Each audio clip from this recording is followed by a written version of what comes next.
السلام علیکم۔ جس وقت یہ پوڈ کاسٹ آپ تک پہنچے امید ہے آپ خیریت سے ہوں گے۔ اس پوڈ کاسٹ کا نام ہے تمام جوہلا کو غالب کا پیغام۔ کسی زمانے میں لوگ دیوان غالب سے فال نکالا کرتے تھے۔ وہ اس کتاب کو اس قدر اہم کیوں سمجھتے تھے؟ مجھے یہ بات شاید اب سمجھ آئی ہے۔ جب سے کورونا کا مسئلہ زمین کے باسیوں کے نصیب میں آیا ہے، کئی چہرے بے نقاب ہوئے، کئی دعووں کی دھجیاں اڑیں، دیر و حرم پر سے پردہ اٹھا، اور بھی بہت کچھ ایسا ہوا جس کے بارے میں تصور بھی نہیں کیا جا سکتا تھا۔ ہر وہ دروازہ جہاں سے مدد ملا کرتی تھی بند ہو گیا۔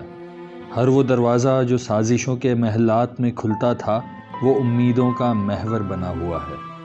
سائنس جو اخلاق اور مذہب کی دشمن تھی، اب صرف وہی ایک سچی دوست بن کر کھڑی ہے۔ کسی کی موت پر بھی چھٹی نہ دینے والے اب گھروں سے کام کرنے کی حوصلہ افزائیاں کر رہے ہیں۔ الکحل جو خوشبو میں مل جائے تو نماز نہیں ہوا کرتی تھی، مسجدیں آج اسی سے غسل کر رہی ہیں۔ کفار کی شکست کے لیے پھیلی جھولیاں اب دعا گو ہیں کہ کسی طرح کفار کو مرض کا توڑ ڈھونڈنے میں کامیابی حاصل ہو جائے۔ ایک دوسرے کو کافر کافر کہنے والے اب ایک دوسرے کو حسرت بھری نگاہوں سے دیکھ رہے ہیں۔ ایک دوسرے پر معاشی پابندیاں لگانے والے اب عالمی بھائی چارے تراشنے کی راہیں ہموار کر رہے ہیں۔ فری مارکیٹ اور سرمایہ دارانہ نظام کو متعارف کروانے والے اب طبقاتی تقسیم سے بالاتر ہو کر سوچنا چاہ رہے ہیں۔ ایسا کیوں ضروری ہے؟ کیا ہم سب کو جینے کے لیے موت اتنی ضروری ہے؟ ہم کیوں بروقت اقدامات نہیں کرتے؟ کہاں ہے اب ہمارا واحد درست عقیدہ؟ کہاں ہیں اب سرمایہ دارانہ نظام کی برکتیں؟ بتکدے بھی ویران کر دیے اور حرم بھی سنسان۔ نہ کوئی بچہ سپارہ سینے سے لگائے مدرسے میں محفوظ، اور نہ بستہ لٹکائے اسکول جانے والے محفوظ۔ اس دنیا کو اس حالت تک لانے کے ذمہ دار آپ اور ہم ہیں۔ اب اگر ایسے میں تھوڑی مہلت ملی ہوئی ہے تو خدا کے لیے گھروں میں بیٹھ جائیں۔ اس دوران اپنے گھروں سے بلا ضرورت نہ نکلیں۔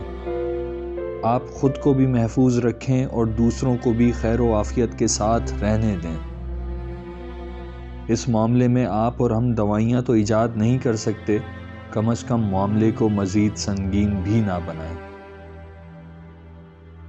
اور انشاءاللہ ایک بار یہ مسئلہ ختم ہو جائے تو اپنی زندگیوں پر نظر ثانی ضرور کیجیے گا۔ گلوبل وارمنگ ہم نے کی، اس زمین پر لوٹ کھسوٹ ہم نے کی، ہم نے ہی اس زمین کو ناقابل رہائش بنایا ہے۔ جانور بھی کہیں بیٹھنے سے پہلے اس جگہ کو صاف کرتے ہیں، ہم نے تو بیٹھے بیٹھے اس زمین کو کس قدر خراب کر دیا۔